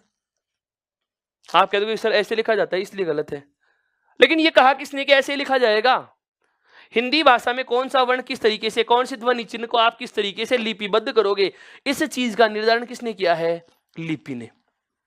कौन सा वर्ण किस तरीके से लिखा जाएगा, वापस से बता रहा हूं, वर्ण या ध्वनि चिन्ह, वर्ण या ध्वनि चिन्ह कैसे लिखे जाएंगे, कैसे लिखे जाएंगे, यह निर्धारित कौन करता है? लिपि। अब उस निर्धारित रूप के अनुसार, उस निर्धारित रूप के अनुसार आपने जो लिखा है, उस निर्धारित रूप के अनुसार जो आपने लेखन किया है, वह वास्तव में सही है या नहीं है, इस चीज की जांच कौन कर रहा है?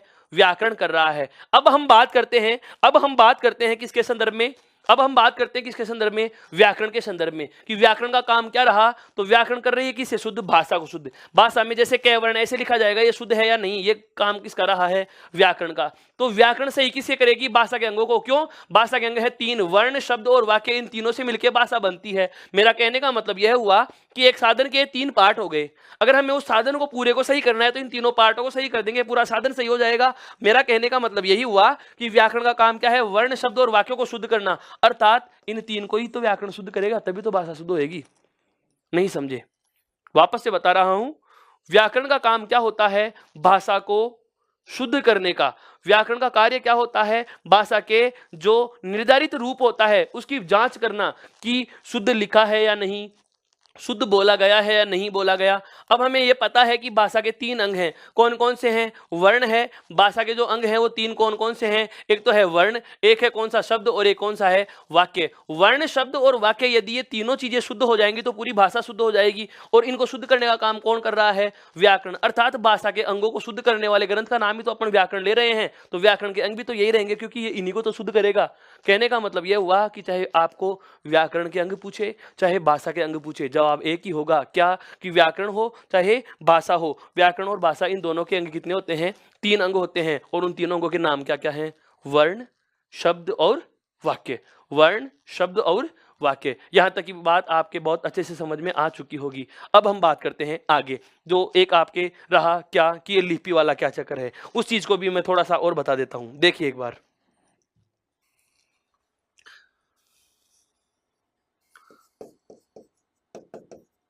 लिपि, लिपि के बारे में क्या होती है लिपि, ये चीज तो मैंने अभी आपको बताई। क्या? किसी भी भाषा के वर्णों का रूप निर्धारण किसके द्वारा किया जाता है? लिपि के द्वारा। या हम कह सकते हैं इसकी सहायता से, इसकी सहायता से ध्वनि चिन्हों को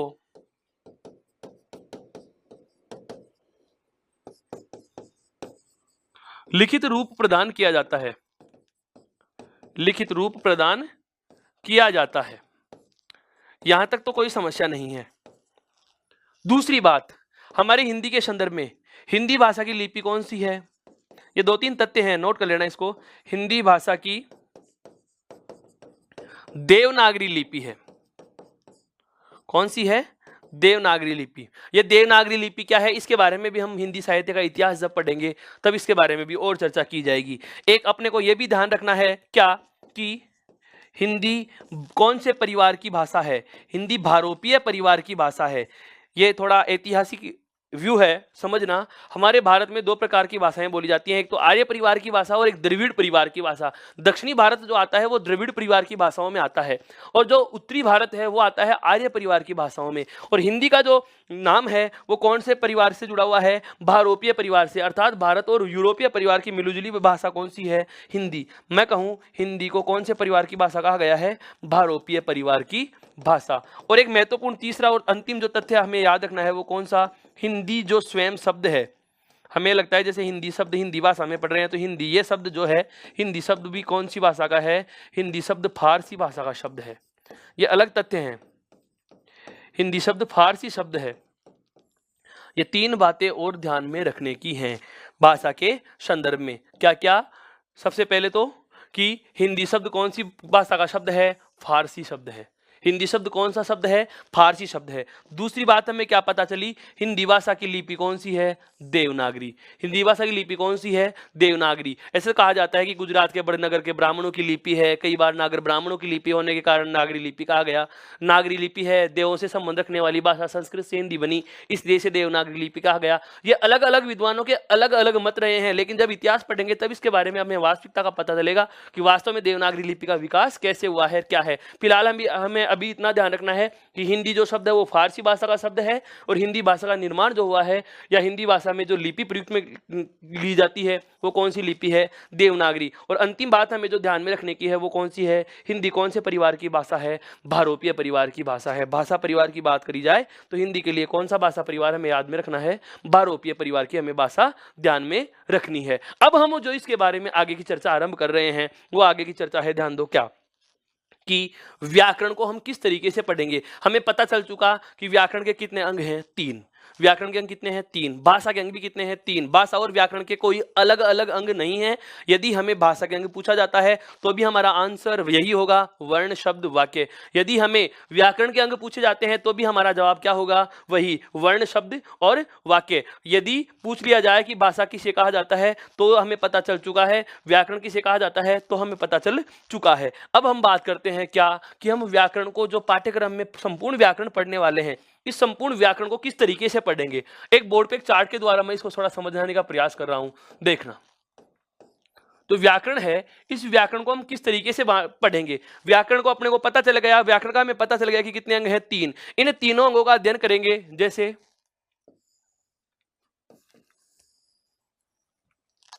सबसे पहला जो आएगा कौन सा है अंग? वर्ण। दूसरा अंग जो है वो कौन सा है? शब्द। और तीसरा जो अंग है वाक्य। भाषा हो या व्याकरण हो, भाषा या व्याकरण के कितने अंग हैं?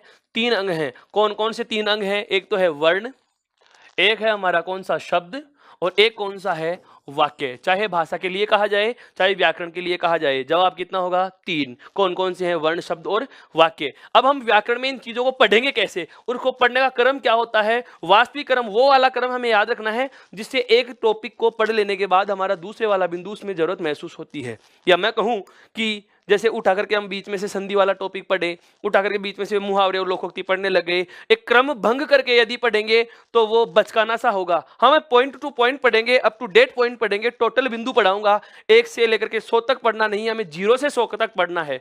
0 और 1 में तो बहुत बड़ी संख्याएं रह गई, तो उन चीजों को हम न छोड़ते हुए पढ़ेंगे। तो शुरू से आरंभ करेंगे कहां से कि देखो, सबसे पहले हम बात करेंगे किसकी? वर्ण की। और वर्ण के शुरू कहां से होगा? वर्ण विचार से। सबसे पहला हम जो बिंदु लेंगे वो कौन सा लेंगे? वर्ण विचार लेंगे। सबसे पहला जो बिंदु रहेगा वो कौन सा रहेगा? वर्ण विचार का। और वर्ण विचार में हम कौन कौन सी चीजों पे चर्चा करने वाले हैं? वर्ण विचार में हम दो चीजें पढ़ेंगे। क्या क्या? एक तो पढ़ेंगे इसमें स्वर, और एक इसमें पढ़ेंगे क्या? व्यंजन। एक सेटअप समझा रहा हूं कि हिंदी वास्तव में है क्या।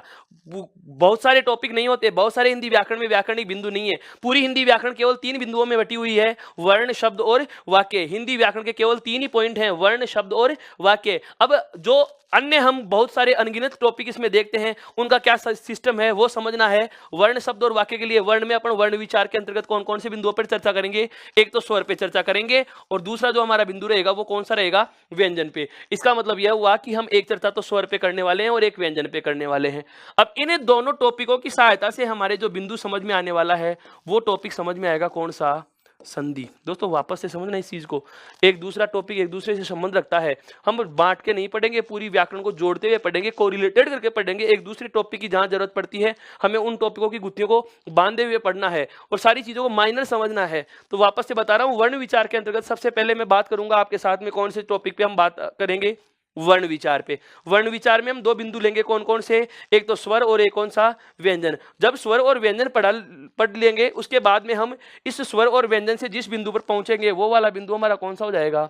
संधि। 3 चीजों की बात कर चुका हूं, कौन कौन से की? स्वर, व्यंजन और संधि। अब बात आती है क्या? अगला बिंदु हमारा जो होगा वो कौन सा होगा? शब्द का।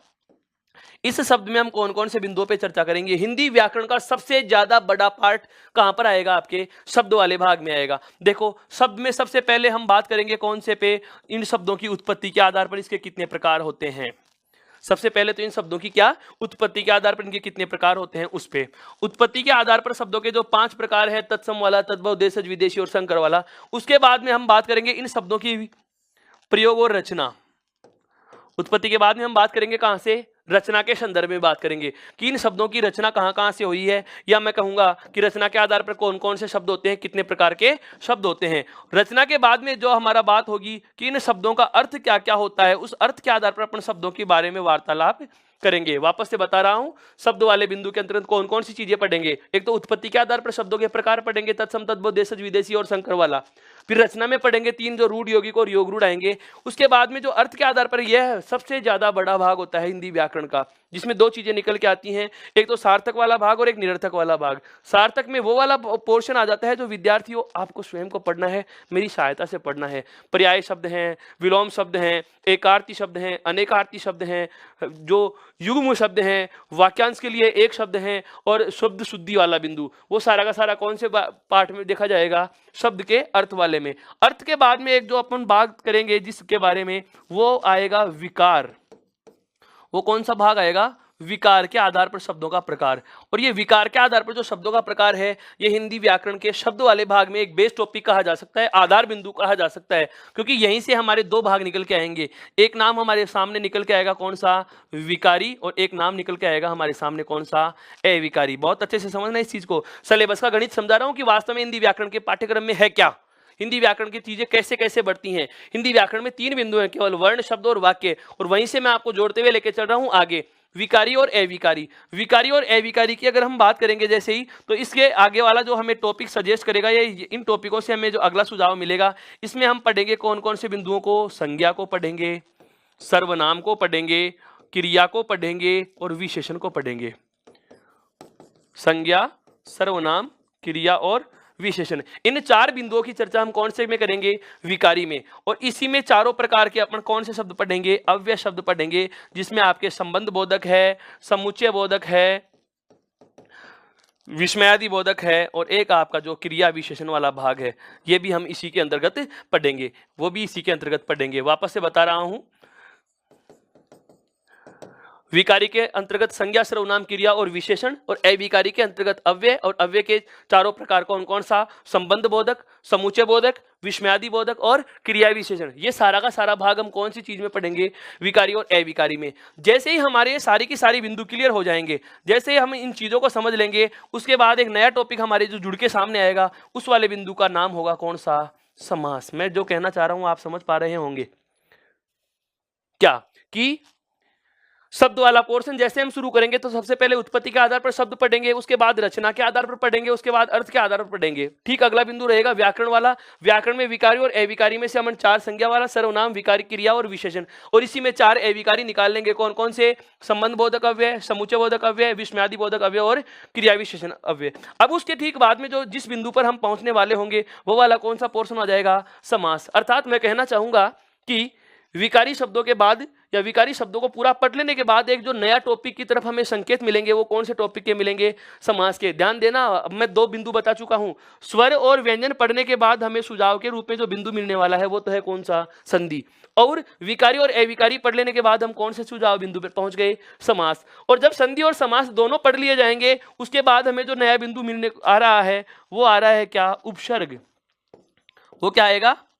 उपसर्ग। ये एक इन टॉपिकों का क्रम होता है। यदि आप सीधे उपसर्ग पढ़ना चाहो तो केवल रटने वाला थीम होगा, इसके अलावा कुछ नहीं है। अगर आप सीधे के सीधे प्रत्यय पढ़ना चाहो, इसके अलावा सीधा का सीधा अगर यदि आप प्रत्यय पढ़ना चाहो तो हमारे पास केवल रटने के अलावा और कोई विकल्प ही नहीं रहता। अगर प्रत्यय को समझना है या उपसर्ग को समझना है तो जो क्रम बता रहा हूं उस क्रम का सीक्वेंस समझना, फिर उसके बाद रटने की आवश्यकता नहीं है।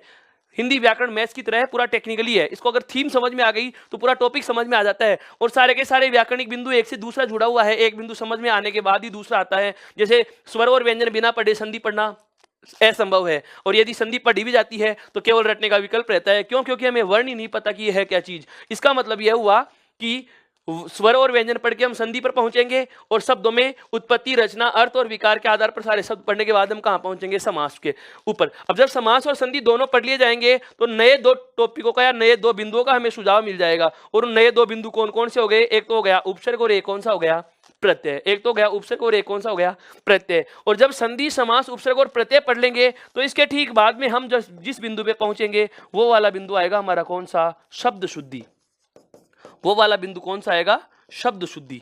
वापस से बता रहा हूं, ये चीज ध्यान देने की है कि जब इस प्रकार की अपन व्याकरण की चर्चा करेंगे, इस प्रकार से अपन व्याकरण को समझते हुए अध्ययन करेंगे तो हमारे लिए व्याकरण का कोई भी ऐसा बिंदु नहीं रहेगा जो कठिन रह रहा हो। क्यों? क्योंकि समास, संधि, उपसर्ग और प्रत्यय ये चारों के चारों जो होती हैं ये शब्द संगठना की इकाइयां कही जा सकती हैं। हिंदी भाषा में हम किसी भी नए शब्द का निर्माण करेंगे तो हमारे पास केवल 4 विकल्प रहा करते हैं। या कौन कौन से? एक तो संधि, अर्थात मेरा कहने का आशय यह है कि हम एक तो संधि की सहायता से नए शब्द का निर्माण कर सकते हैं, एक समास की सहायता से नए शब्द का निर्माण कर सकते हैं, एक उपसर्ग की सहायता से नए शब्द का निर्माण कर सकते हैं, और एक प्रत्यय की सहायता से हम नए शब्द का निर्माण कर सकते हैं। मेरा कहने का मतलब यह हुआ कि हमें हिंदी में जब भी नया शब्द बनाना हो तो हमें 4 टॉपिकों का ध्यान रखना है। संधि, समास, उपसर्ग और प्रत्यय। हिंदी शब्द संगठना की ये चारों इकाइयां होती हैं।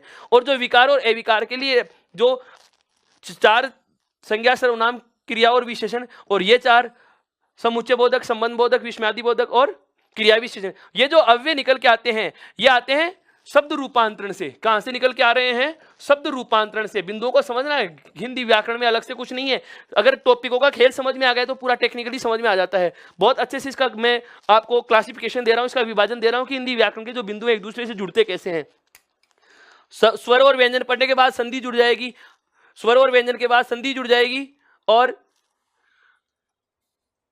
शब्द में उत्पत्ति, रचना, अर्थ, विकारी, अविकारी और संज्ञा, सर्वनाम, क्रिया विशेषण, संबंध बोधक अव्यय, समुच्चय बोधक अव्यय, विस्मयादि बोधक अव्यय और क्रिया विशेषण। उसके ठीक बाद में हमारे पास में कौन सा बिंदु आ गया? समास वाला बिंदु आ गया। समास और संधि दोनों पढ़ने के बाद में हमने बात कौन से आरंभ करेंगे? उपसर्ग और प्रत्यय पे आरंभ करेंगे। उसके बाद में हमारी जो अगली वाली बात रहेगी वो किस पे रहेगी? शब्द शुद्धि पे। किस पे रहेगी? शब्द शुद्धि पे रहेगी। शब्द शुद्धि के बाद में बात करी जाएगी तो ये जो शब्द विकारी और अविकारी वाले जो 8 प्रकार हैं ये कहां से निकल के आ रहे हैं? शब्द रूपांतरण से। और शब्द रूपांतरण में भी 4 चीजें हमें पढ़ने को मिलेंगी। वो कौन कौन सी हैं उनके बारे में बता रहा हूं। देखो, एक तो हम पढ़ेंगे लिंग,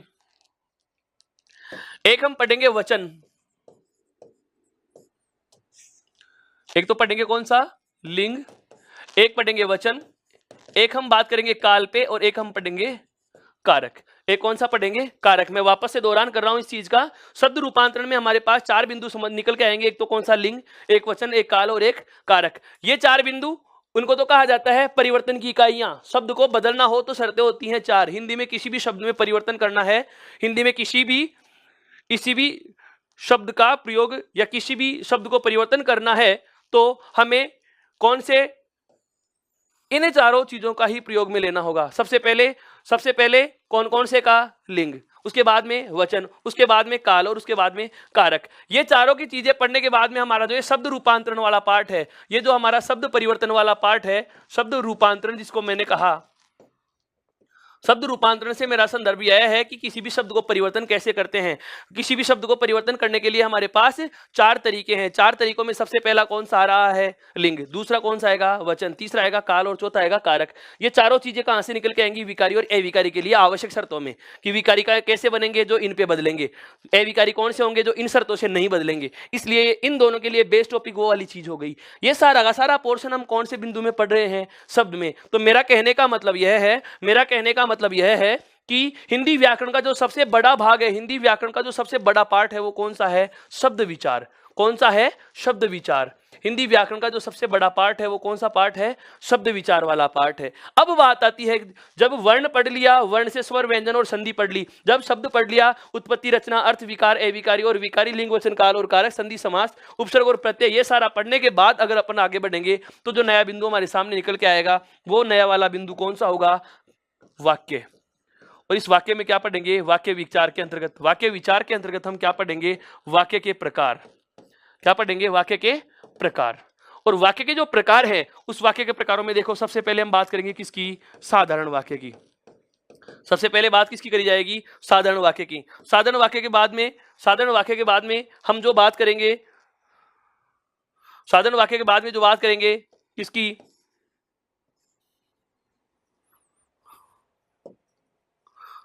संयुक्त वाक्य की।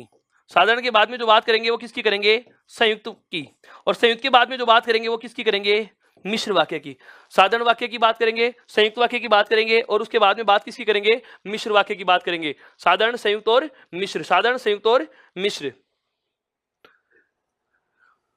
वाक्य विचार के अंतर्गत जो वाक्य वाला बिंदु पढ़ेंगे हम, उसमें हम वाक्य के क्या पढ़ेंगे? प्रकार। वाक्य के क्या पढ़ेंगे? प्रकार। और वाक्य के प्रकारों में हम सबसे पहले कौन सा लेंगे? साधारण वाक्य। उसके बाद में कौन सा लेंगे? संयुक्त वाक्य। और उसके बाद में कौन सा लेंगे? मिश्र वाक्य। ठीक उसी के बाद इस वाक्य बिंदु में बता रहा हूं, वाक्य के जब तीनों प्रकार पढ़ेंगे, उसके बाद अर्थ के आधार पर 8 प्रकार आते हैं। अर्थ के प्रकार जिसको कह सकते हैं, इनकी संख्या कितनी होगी? 8। और जब ये दोनों चीजें हमारे समझ में आ जाएंगी, उसके बाद हमारे एक नया टॉपिक निकल के आ रहा है। कौन सा? वाच्य। एक नया टॉपिक निकल के आएगा हिंदी का। कौन सा? व्याकरण का भाग, वाच्य। वापस से बता रहा हूं, हिंदी व्याकरण को हमने कितने भागों में बांट लिया? 3 भागों में। एक तो कौन सा? वर्ण विचार वाला पोर्शन है, एक कौन सा? शब्द विचार वाला पोर्शन है, और एक कौन सा? वाक्य विचार वाला पोर्शन है। इसमें सबसे ज्यादा विस्तार कौन से टॉपिक पर दिया गया? शब्द पे। और उसके बाद में कौन सा? वाक्य पे। वाक्य विचार में वाक्य के प्रकार पढ़ेंगे, प्रकार में साधारण, संयुक्त और मिश्र वाला, और अर्थ के आधार पर 8 भेद, और उसके बाद में अपन वाच्य के 3 भेद, कृतिवाच्य, क्रमवाच्य और भाववाच्य। और जब ये तीनों चीजें हो जाएंगी, कौन कौन सी? साधारण या रचना के आधार पर जो वाक्य के 3 भेद हैं वो, अर्थ के आधार पर है 8 ये, और इसके बाद में जब वाच्य पढ़ लिया जाएगा, तब हमारा जो अंतिम बिंदु निकल के आएगा, जिसका नाम होगा कौन सा? वाक्य शुद्धि। कौन सा होगा? वाक्य शुद्धि। ये सारा का सारा भाग जो है, ये व्याकरण का जो इतना सारा खेल है, व्याकरण के जो ये पढ़े जाने वाले, जो सामान्य प्रतियोगी परीक्षाओं में जो व्याकरणिक सिलेबस हुआ करता है, व्याकरणिक जो पाठ्यक्रम हुआ करता है, जिसकी सारा का सारा मैंने बोर्ड पे पाठ्यक्रम को एक बोर्ड पे लिखने की कोशिश की, ये सारा का सारा भाग जो कौन सी व्याकरण में आएगा? मौखिक व्याकरण में। कौन सी व्याकरण में आएगा? ये मौखिक व्याकरण में। व्याकरण के भी प्रकार होते हैं दोस्तों, कितने? 2। व्याकरण के भी 2 भाग होते हैं। कौन कौन से? एक तो होता है मौखिक व्याकरण, और एक होता है कौन सा? लिखित व्याकरण। अब तक की जो हमारी चर्चा, या अब तक का जो पाठ्यक्रम के जो बिंदुओं पर मैं बात कर रहा था, जिसमें वर्ण विचार, शब्द विचार और वाक्य, वर्ण, शब्द और वाक्य के संदर्भ में, जिसमें स्वर, व्यंजन, आपके संधि है, शब्दों का प्रकार, उत्पत्ति, रचना, इनका अर्थ, इनके विकार, विकार, लिंग, वचन, काल, कारक, समास, उपसर्ग और प्रत्यय, और उसके बाद वाक्य और वाक्य शुद्धि के अंतर्गत। ये सारा का सारा भाग कौन सी व्याकरण में आता है भाई? मौखिक व्याकरण में। कौन सी व्याकरण में गिना जाता है? मौखिक व्याकरण में गिना जाता है। और इसके बाद में जो दूसरा प्रकार होता है व्याकरण का, वो कौन सा होता है? लिखित व्याकरण वाला। कौन सा प्रकार होता है? लिखित व्याकरण। और इस लिखित व्याकरण के भाग में हम कौन सी चीजें पढ़ेंगे? रचना। क्या पढ़ेंगे? रचना। और इस रचना में हमारे साथ साथ एक और चीज चलेगी, क्या? प्रारूप लेखन। रचना और प्रारूप लेखन एक नई सीट से इसको अपन समझ सकते हैं। क्या? कि जो दूसरा भाग है कौन सा, लिखित व्याकरण, दूसरा भाग जो कौन सा है, लिखित व्याकरण। इस लिखित व्याकरण में जो हम बात करने वाले हैं, इस लिखित व्याकरण के बिंदु बता रहा हूं। देखो सबसे पहले तो हम इसमें पढ़ेंगे क्या, रचना वाला पोर्शन। एक रचना के साथ साथ इसमें क्या पढ़ेंगे, प्रारूप लेखन। क्या पढ़ेंगे, प्रारूप लेखन। इस प्रारूप लेखन वाले पार्ट में क्या क्या चीजें आएंगी, एक तो पत्र आएंगे जिसमें आपके सारे के सारे कौन कौन से, कार्यालयी और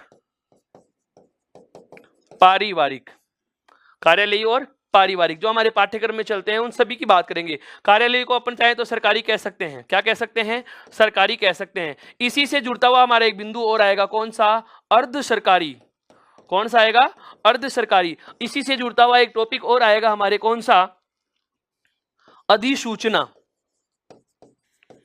क्या होती हैं, ये लेखन के बिंदु हैं सारे के सारे। एलडीसी प्रकार के सिलेबस में, आरएस मुख्य परीक्षा में ये चीजें हमारे बहुत ज्यादा काम में आने वाली हैं। द्वितीय श्रेणी अध्यापक भर्ती परीक्षा में ये चीजें काम में आती हैं। प्रथम श्रेणी भर्ती परीक्षा में ये चीजें काम में आती हैं और एलडीसी वाले पोस्ट में भी ये काम में आती हैं। पटवार और ग्राम सेवक अधीनस्थ बोर्ड के एग्जाम में यहाँ से बिल्कुल ये बिंदु चलते हैं। अर्ध सरकारी पत्र है, सरकारी पत्र है, पुलिस एसआई में एक पूरा पार्ट चलता है इनका 20 क्वेश्चनों का आसपास का।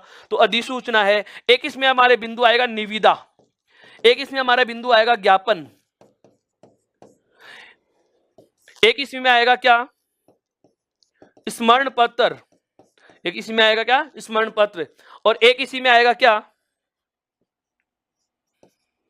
विज्ञप्ति। क्या आएगी, विज्ञप्ति या विज्ञापन। इसके अलावा और जो लेखन होगा इस रचना में अपन क्या क्या पढ़ेंगे, एक तो इसमें देखा निबंध लेखन, इसी रचना में आएगा क्या, रिपोर्ट लेखन। रिपोर्ट को हम हिंदी में कहेंगे क्या, प्रतिवेदन।